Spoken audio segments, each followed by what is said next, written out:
Prefácio de Mário Corbioli para o livro A Grande Síntese. De origem transcendental, a Grande Síntese, de acordo com o que declara Pietro Baldi, por cuja mediunidade foi oferecida ao mundo, é um apelo candente dirigido aos homens para que se tornem conscientes da realidade de suas vidas e de seus destinos. Recebida a partir de 1932, em seguida às primeiras grandes mensagens, ditadas pela mesma excelsa fonte que o Baldi denomina de sua voz, alcançou difusão larguíssima em todos os recantos da terra. Teve até agora, além das edições seriadas nas revistas Ali del Pensiero, da Itália, Reformador, do Rio de Janeiro, Constância, de Buenos Aires, La Pensée Ailée, de Paris, no jornal Correio da Manhã, do Rio de Janeiro, 3 edições italianas, uma em língua espanhola e 6 em português. Esta é a 6ª. Está para ser publicada em inglês, alemão, sueco, árabe e, finalmente, sendo traduzida em hindu. Bastaria isto para dar ideia do valor da obra, mas, por certo, ao leitor novo como ao que já a conhece, apresenta-se a pergunta lógica e necessária: se o Baldi afirma que o livro não é de sua autoria direta, mas é resultante de uma espécie de ditado de sua voz, quem é esta entidade que assim se manifesta? O Baldi não lhe dá outro nome. Da obra se depreende apenas, através de múltiplas passagens, tratar-se de entidade situada fora do espaço e do tempo, num plano espiritual que escapa ao nosso concebível, de onde os problemas do conhecimento são vistos e sentidos globalmente, instantaneamente, sem as limitações que a nossa mente experimenta. A pergunta já foi feita, pode-se dizer, por todos que levaram a sério esse livro, e melhor do que nós, dirão alguns pareceres ditados por homens de maior capacidade e por entidades espirituais que a respeito já se manifestaram. Ernesto Bozano, em 14 de janeiro de 1936, escrevia a Pietro Baldi que lhe pedira sua abalizada opinião, abre aspas, a onda de inspiração supranormal lhe ditou a mais extraordinária, concreta e grandiosa mensagem mediúnica de ordem científica que se conhece em metapsíquica, fecha aspas. Emmanuel, o guia espiritual que tão grandes serviços prestou e presta, no sentido da reeducação cristã da humanidade, por intermédio de Francisco Cândido Xavier, disse, abre aspas, quando todos os valores da civilização do Ocidente desfalecem numa decadência dolorosa, é justo que saudemos uma luz como esta, que se desprende da grande voz silenciosa da Grande Síntese. Na mesma Itália, que vulgarizou o sacerdócio romano, eliminando as mais belas florações do sentimento cristão no mundo, em virtude do mecanismo convencional da Igreja Católica, aparelhos existem da grande verdade, restaurando o messianismo no caminho sublime das revelações grandiosas da fé. A palavra de Cristo projeta nesta hora as suas irradiações enérgicas e suaves, movimentando todo um exército poderoso de mensageiros seus, dentro da oficina da evolução universal. O momento é psicológico. As nossas afirmativas abstraem do tempo e do espaço, em contraposição às vossas inquietudes. Mas o século que passa deve assinalar-se por maravilhosas renovações da vida terrestre. As contribuições exigidas serão bem pesadas. Todavia, uma alvorada radiosa sucederá às angústias deste crepúsculo. Aqui fala a sua voz, divina e doce, austera e compassiva. No aparelhamento destas teses, que muitas vezes transcendem o idealismo contemporâneo, há o reflexo soberano da sua magnanimidade, da sua misericórdia e da sua sabedoria. Todos os departamentos da atividade humana são lembrados na sua exposição de inconcebível maravilha. É que, sendo de origem humana a razão, a intuição é de origem divina, preludiando todas as realizações da humanidade. A grande lição desta obra é que o Senhor não despreza o vosso racionalismo científico, não obstante a roupagem enganadora do seu negativismo impenitente. Na sua misericordiosa sabedoria, Ele aproveita os vossos esforços, ainda os mais inferiores e misérrimos. Toma-vos de encontro ao seu coração augusto e compassivo, unge-vos com o seu amor sem limites, renovando os seus ensinamentos do mar da Galileia. Vede, pois, que todos os vossos progressos e todos os vossos surtos evolutivos estão previstos no Evangelho. Todas as vossas ciências e valores, no quadro das civilizações passadas e no mecanismo das que hão de vir, estão consubstanciados na sua palavra divina e redentora. A grande síntese é o Evangelho da ciência, renovando todas as capacidades da religião e da filosofia, reunindo-as à revelação espiritual e restaurando o messianismo do Cristo em todos os institutos da evolução terrestre. Curvemo-nos diante da misericórdia do Mestre e agradeçamos de coração genuflexo a sua bondade. Acerquemo-nos deste altar da esperança e da sabedoria, onde a ciência e a fé se irmanam para Deus. E enquanto o mundo velho se prepara para as grandes provações coletivas, meditemos no campo infinito das revelações da providência divina, colocando acima de todas as preocupações transitórias as glórias sublimes e imperecíveis do Espírito imortal. Fecha aspas. Emmanuel. Nada mais podemos acrescentar a respeito do autor excelso da grande síntese. Seria irreverência de nossa parte querer ir além. Pietro Baldi, quando começava a ver publicada a obra que recebera, sentiu necessidade de explicar a sua atuação e então, num ato de perfeita humildade, fez de si a seguinte apresentação, dirigindo-se a confrades brasileiros. Abre aspas. Apresento-me como homem. É que a entidade que me inspira mediunicamente e todo me domina, pensamento e ação, deve ter um seu expoente terrestre que assuma todo o peso da luta e da responsabilidade, todo a si mesmo exponha, moral e fisicamente, aos perigos de uma realização novíssima, à fadiga que cada grande conquista e progresso impõem, à atenção necessária para superar todos os obstáculos.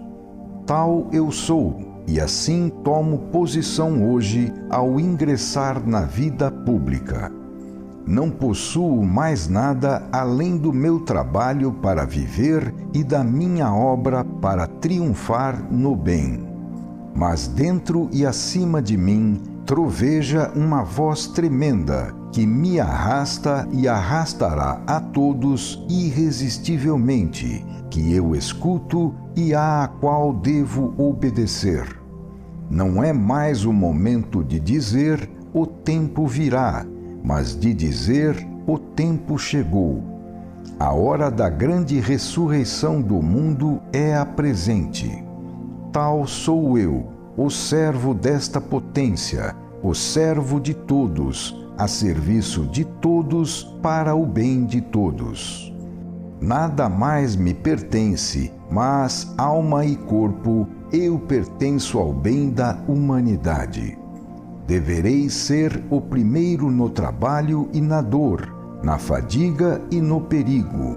O primeiro serei neste caminho e consumir-me-ei até a última dose da minha energia, até o último espasmo do meu tormento, até a última explosão da minha paixão.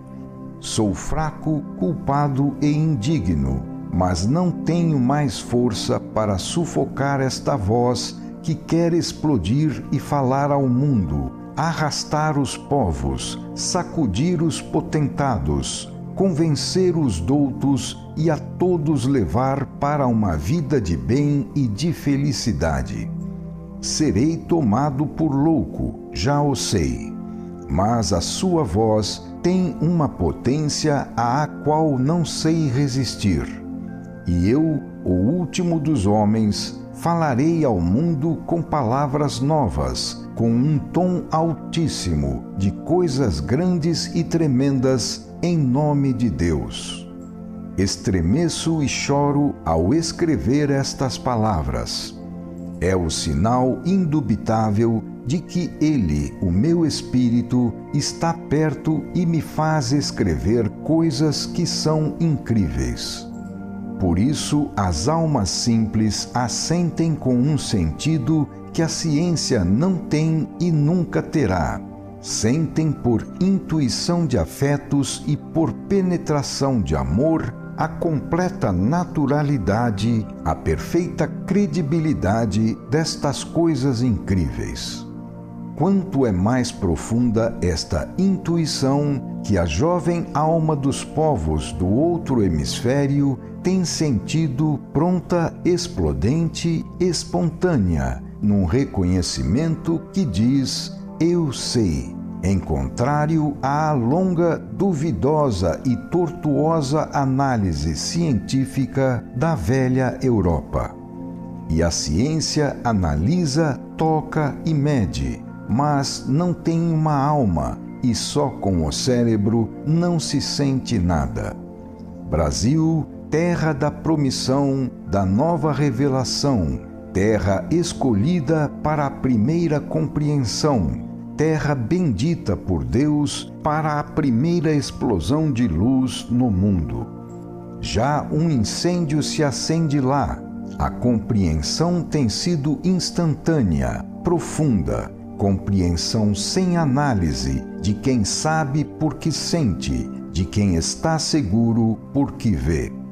Os humildes, não procurados, hão compreendido e afirmado como primeiros ao fazerem-no sem provas, sem discussões, lá onde a ciência, que tudo deseja saber, nunca acaba de pedir. A emoção profunda que me invade falando-vos, o espasmo de paixão que me arrasta, a tempestade que bate no meu coração a cada palavra, não se medem nem calculam, mas vós o percebeis. E o percebeis a tão grande distância de tempo e de espaço. As lágrimas que me comovem enquanto escrevo e que caem sobre esta carta ressurgirão destas palavras e marejarão os vossos olhos ao lê-las, e vós direis irresistivelmente: é verdade. E essas palavras comoverão e arrastarão, através dos anos, almas que as lerão, e como vós, irão também dizer irresistivelmente: é verdade. Porque a força que me arrasta, vos arrasta, a paixão que me acende, vos acende, e a todos nos une, num esforço, numa tensão e fadiga comuns, para o bem. É assim grande e bela esta felicidade sem limites de nos sentirmos todos como irmãos, profundamente irmãos, a escutar esta maravilhosa voz que a todos nos alimenta do infinito. É doce assim depormos perante ela as tristes armas da rivalidade e da competição, que nos oprimem e nos amarguram a vida.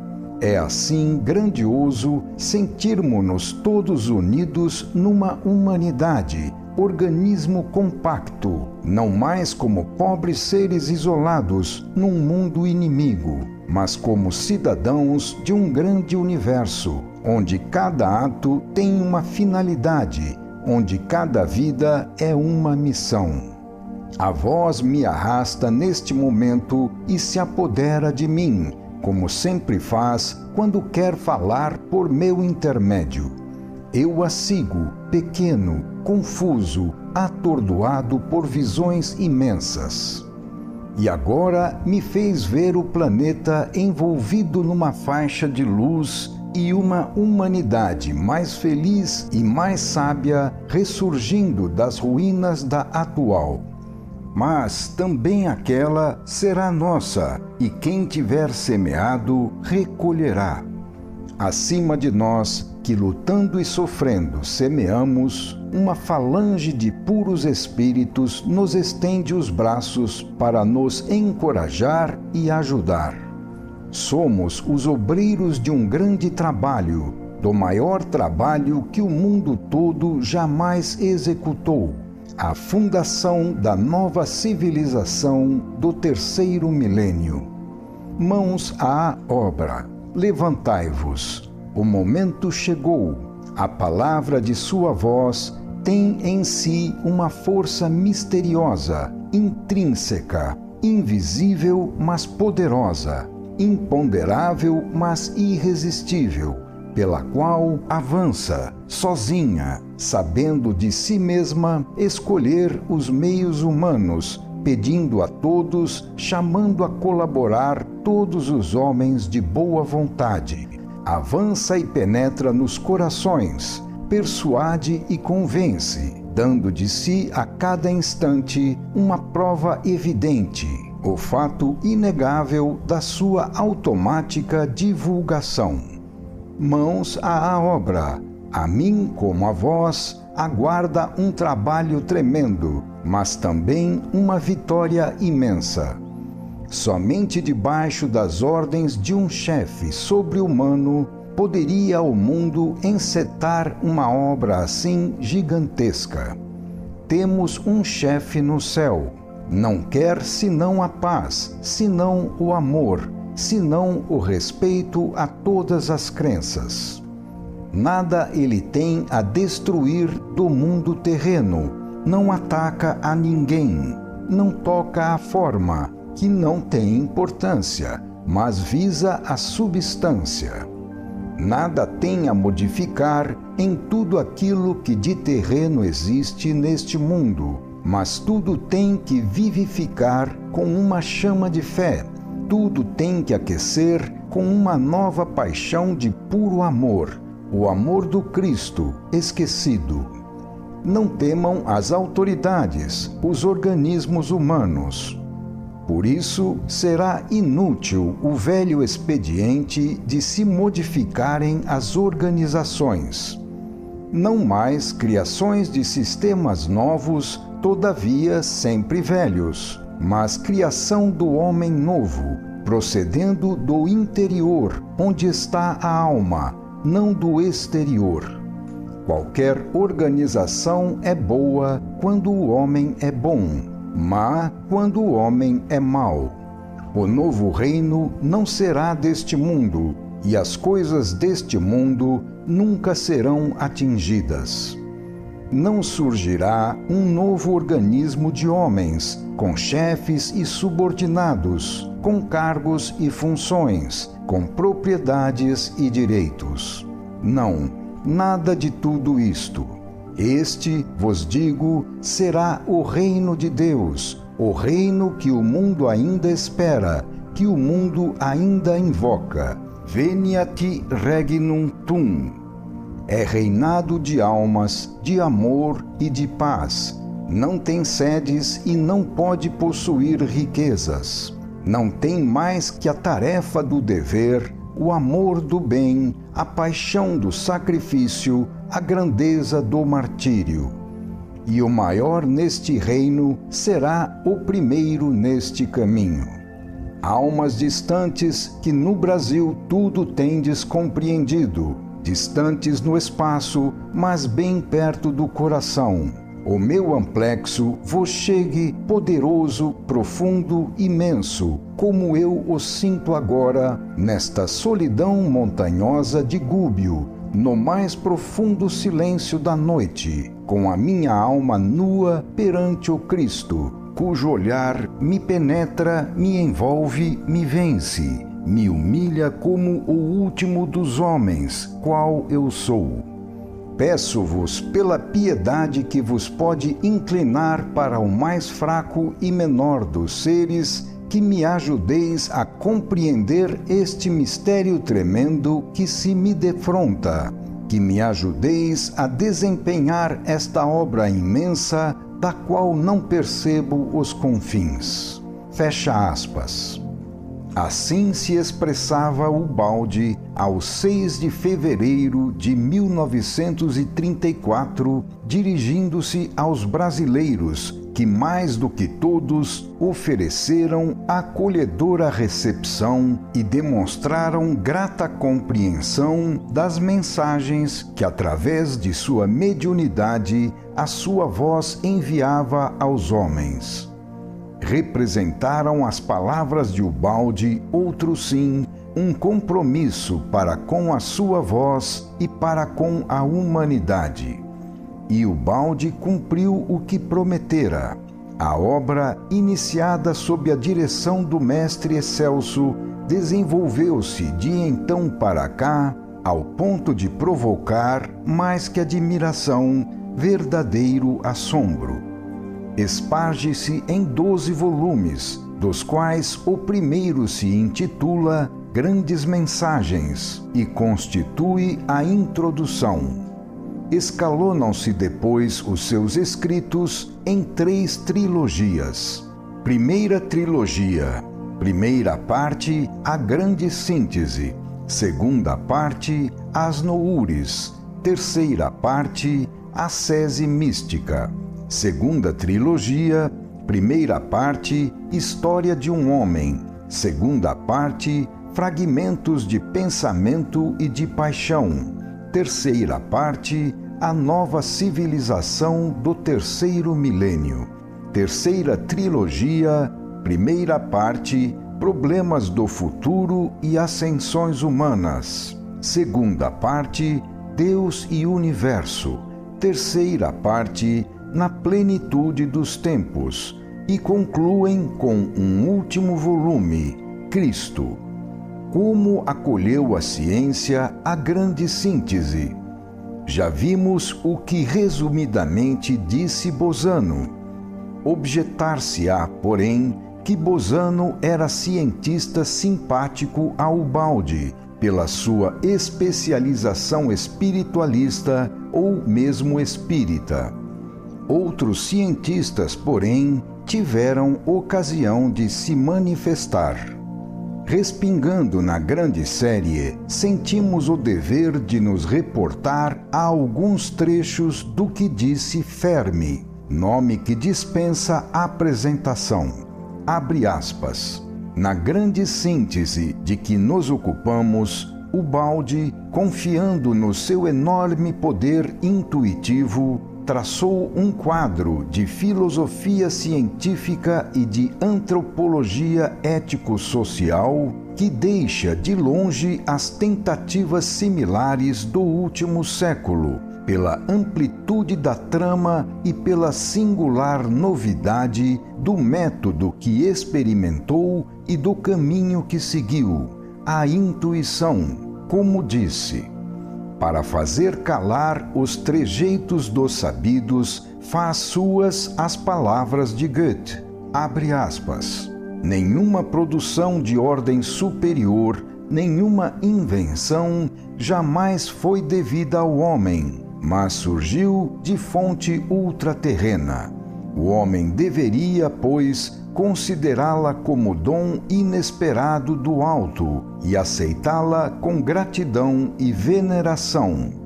Nestas circunstâncias, o homem não passa de instrumento de um poder superior, como um vaso achado digno de receber um conteúdo divino.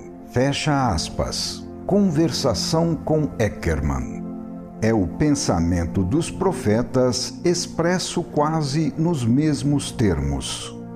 Todavia, enquanto a juízo de Goethe, a inspiração artística, científica, filosófica constituiria um lampejo que de improviso o homem percebe passivamente, sem poder preveni-lo ou solicitar de nenhuma maneira, para o nosso há uma disciplina superior, uma verdadeira ars regia, que partindo de um certo conhecimento das leis cósmicas e da estrutura do espírito humano, contribui para sintonizar este com as primeiras, para abraçar e exprimir muitas verdades desconhecidas, ou, tratando-se de verdades sabidas, circundá-las de luz deslumbrante, geradora de evidência e de inefável consolo. Fecha aspas.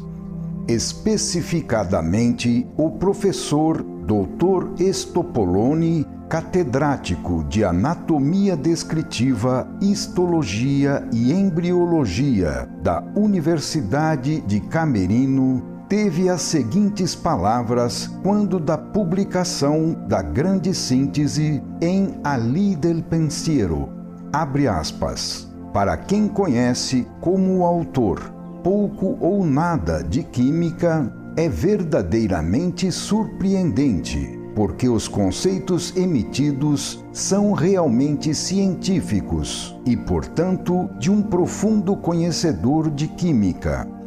Na sua série Estequiogenética, se diz com clareza que o número 43, ocupado pelo masúrio, sem peso atômico, deveria possuir os caracteres dos corpos halógenos, isto é, do bromo e do iodo, que ocupam o número 7 do sistema, e também do flúor e do cloro, do primeiro e segundo septenários. O florêncio e o rênio, cujo peso, volume atômico e valência ainda são desconhecidos, deveriam ser parentes próximos dos halógenos, não excluindo o número 85, que permanece vazio. Essa parte está muito bem feita, clara e extraordinária, porque escrita por um leigo. Fecha aspas. Teríamos que escrever um volume se fôssemos nos reportar, ainda que em parte, a todas as apreciações que enaltecem o valor científico e filosófico da obra de que tratamos. Bastará uma última referência de suma importância e passaremos depois a breves considerações de outra natureza. No começo do corrente ano de 1950, conforme é sabido, Einstein, o autor da célebre teoria da relatividade, deu a conhecer o que denominou Teoria Generalizada da Gravitação e Teoria do Campo Unificado, que termina com 4 equações todas iguais a zero. Teoria essa que explica a origem de todas as forças do universo. Encontrou-se assim íntima relação entre a eletricidade e a gravitação, demonstrando serem as mesmas duas forças irmãs, derivadas do mesmo princípio unitário. Achou-se o elo que faltava para se demonstrar a concepção monística e unitária do cosmos. A grande síntese, com antecedência de 18 anos, havia dado, página 184, pelo caminho metapsíquico ou intuitivo, a mesma solução filosófica daquilo que Einstein agora deu a demonstração matemática. Numerosos jornais trataram do curso. Enrico Fermi, agora da Universidade de Chicago, escreveu a respeito a Ubaldi, dando-lhe confirmação da demonstração matemática e referindo-se à sua prioridade filosófica.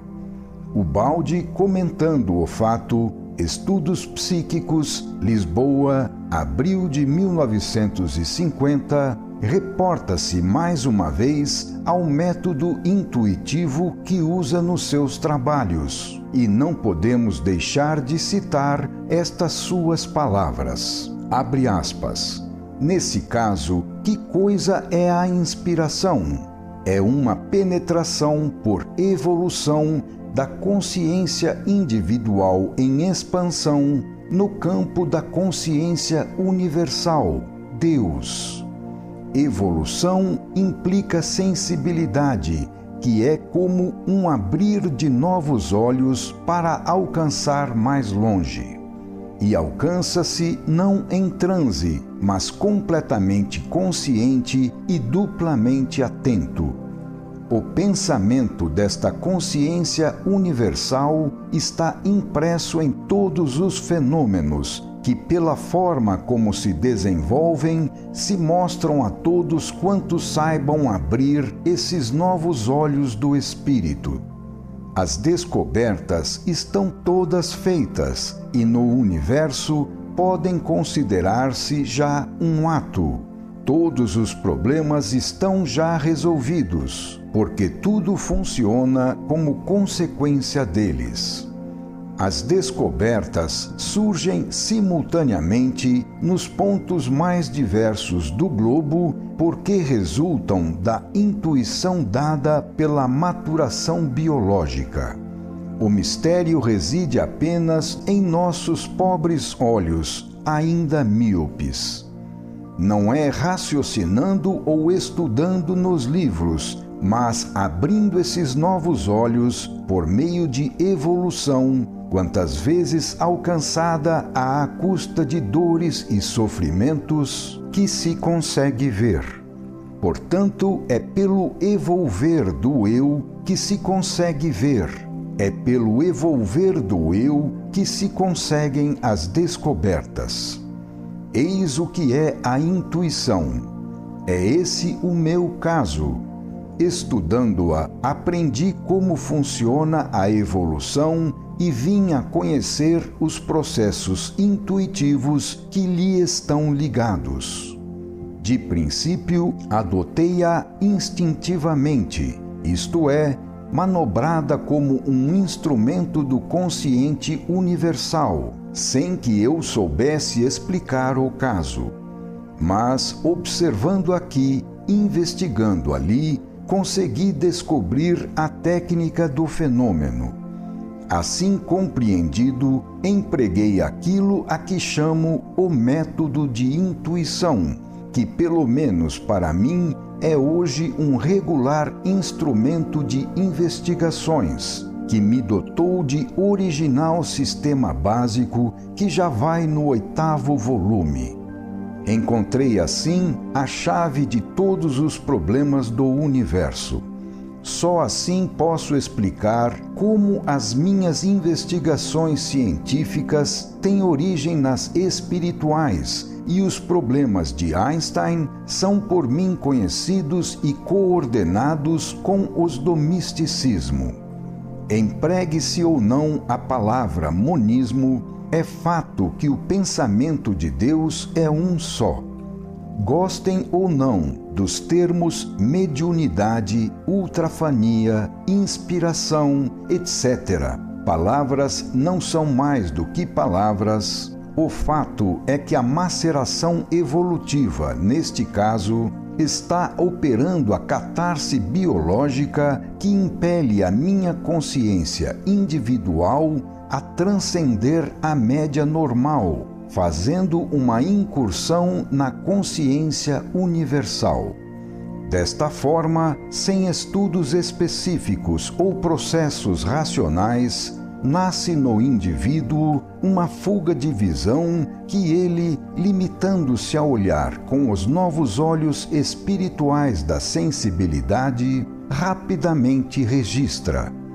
Assim nasceu a série dos meus volumes, uns atrás dos outros, sem preparação e sem pausa.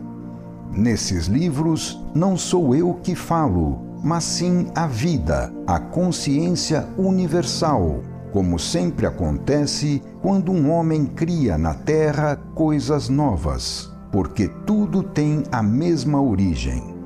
É natural, portanto, que a ciência que dela provém esteja impregnada de sentido místico e religioso e dos estados de consciência a ele inerentes, e que a sua exposição possa se fazer em todos os campos, sempre orientada pelo todo, resolvendo todos os problemas. Eis a síntese pela qual o pensamento provém do Uno. Trata-se de um pensamento que está em ponto completamente oposto ao da ciência atual e que poderá auxiliá-la a salvar-se da especialização que tende a dispersá-la no individual e no múltiplo, que é o reino satânico da pulverização do Uno e está nos antípodas desse mesmo Uno. Fecha aspas. A grande síntese não colima apenas a ampliação do campo do conhecimento científico.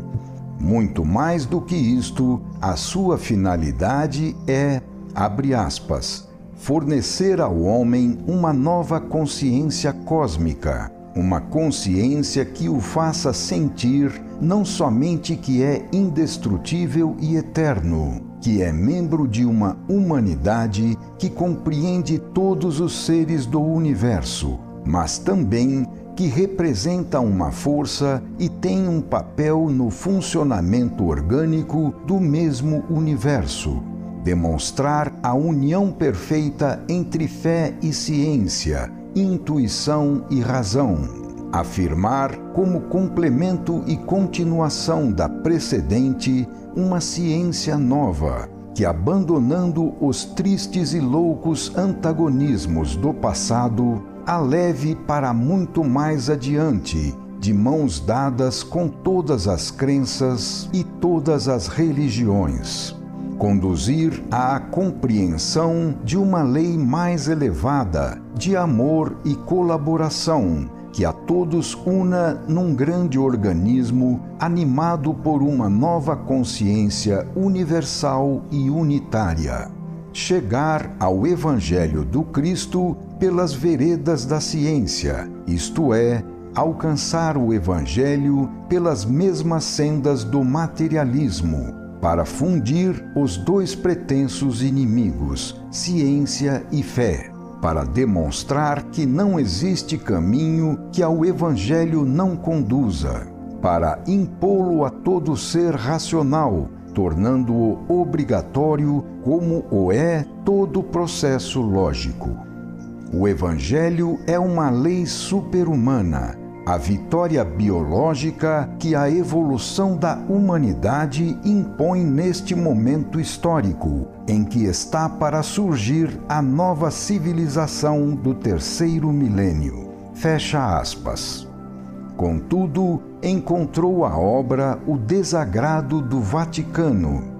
Quem se afirma depositário da verdade e pretende ter o monopólio da autoridade do Mestre, não pode admitir que se chegue ao Evangelho sem o seu prévio beneplácito. Já estava isso pressentido na obra, abre aspas, aos que nos campos de todas as religiões perscrutam para aqui encontrar o erro e condenar, convido-os a porem com sinceridade suas almas diante de Deus e escutar a íntima voz que lhe diz: esta palavra é verdadeira. Onde, pergunto, há na terra uma força que verdadeiramente nos abale e nos demova do incessante cálculo de todos os interesses humanos? Quem despende na terra um esforço enérgico, heróico, decisivo para a salvação dos valores morais? Fecha aspas. E a condenação veio em 8 de novembro de 1939. A Suprema Sacra Congregatio Sancti Officii, preposta à tutela das coisas da fé e dos costumes, condenou e mandou inscrever no índice dos livros proibidos a Grande Síntese e a Sese Mística. Foi publicado o decreto, expedido em Roma aos 10 de novembro, na segunda edição de L'Osservatore Romano, de 15 de novembro de 1939. Nenhuma motivação acompanha o decreto. Ubaldi, que nutria a esperança de poder se manter dentro das linhas mestras do catolicismo, em vão suplicou-lhe fossem dados a conhecer os pontos em que podia ter incorrido em erro. Exigiu-se-lhe a submissão completa à Igreja e a arrecadação pura e simples de todos os exemplares impressos de suas obras que existissem na Itália e no resto do mundo. Não podia essa condenação deixar de produzir os efeitos naturais, quais os de impedir uma conciliação das ideias religiosas e aquela necessária harmonização de esforços no sentido da evangelização do mundo, que constituem a máxima aspiração de Ubaldi e de sua voz. Quando o decreto ficou conhecido, nos foi dado, por via mediúnica, o comentário que inserimos a seguir, para conforto dos que possam se entristecer e para robustecimento dos que sintam dúvidas. Abre aspas. Um dia que não vai longe, quando a condenação da Igreja atingia Galileu, ele, na impossibilidade de refutar e convencer, murmurava seu protesto. E por si muove. Hoje e sempre, nós, na pesquisa e na prova da verdade, contra os que querem nos condenar em nome da cristalização de ideais superados, proclamaremos também, no entanto, se move. Hoje, como sempre, a Igreja Católica, fiel aos seus interesses materiais, convencida sinceramente de sua missão terrena, mas, acima de tudo, escrava da sua própria cegueira histórica, procura novas formas de escravidão contra todas as forças que movem a humanidade em direção a formas de vida superiores ou buscam ideias mais poderosas. Os signatários da Igreja, entretanto, não ignoram que a humanidade caminha e se destina a novas pugnas ideais. Sentem-no e sabem. Devem também sentir a determinação divina que lhes ordena suspender o exclusivismo cego com que deram ao mundo a errônea persuasão de poder viver em contato com o demônio do interesse monetário, excluindo da vida prática a aplicação da ordem moral. Devem senti-lo e o sentirão. Se não derem ouvidos, Deus os sacudirá e fará com que recebam provas da inanidade de suas forças. Soa hoje a hora da renovação. Ou nós nos movemos para a ordem nova, ou nos precipitaremos no abismo da última guerra apocalíptica. Deve parecer estranha esta notícia, mas de fato a hora se aproxima e toca a clarinada, a fim de que se levantem os que podem agir, porque sabem e podem tomar as rédeas do mundo. Para os adormecidos, para os que não se importam, para os que estão rodeados de comodidade e gozos fugidios, não há mais lugar na direção da vida humana. Devem se decidir a retirar-se ou serão impelidos para fora do campo. Deus, Lei Suprema, não tolerará mais o andamento atual das coisas e o proceder dos homens. Ou se muda a direção, ou a mudança será imposta. No entanto, se move. Aos que não sentirem o verdadeiro imperativo da hora, aos que rirem do aviso, aos que chamarem de visionários, a aqueles que creem e esperam o surgir de uma nova justiça, dizei, no entanto, vos moveis. Não está parada a vida, ela caminha lenta, mas seguramente, e chega. Hoje estais no limiar da decisão. Como evitar o que se aproxima? Dever-se-ia paralisar o caminho das estrelas e de todo o universo para a comodidade de quem sonha, de quem quer estar parado? Não é possível, não seria justo. Não haveria evolução alguma se não se alcançasse o destino prefixado. Regozijemo-nos, nós que sabemos e havemos esperado decididamente a chegada do dia. A noite está para acabar, a aurora desponta. Surgirá o sol para dissolver decisivamente as trevas, nos iluminar e mostrar a colheita amadurecida através de nossas dores, de nossos sacrifícios, de nosso trabalho. Firmemente havemos crido e suportado. Agora colheremos, e colheremos de acordo com o nosso trabalho de semeadura. Nós que fomos decididamente fiéis ao Mestre, que com o seu sangue fecundou as sementes do Pai. Ele nos chamou e nós o atendemos. Havemos trabalhado, agora e sempre colheremos. Seja louvado o nosso Mestre Divino, o Cristo que ressurge nos nossos corações após as trevas da esperança, que se digna sinalizar a hora da colheita. E com ele festejemos a próxima vindima. Fecha aspas. É o que nos foi ditado num momento de meditação, quando tivemos a primeira notícia da condenação dos livros de Pietro Ubaldi.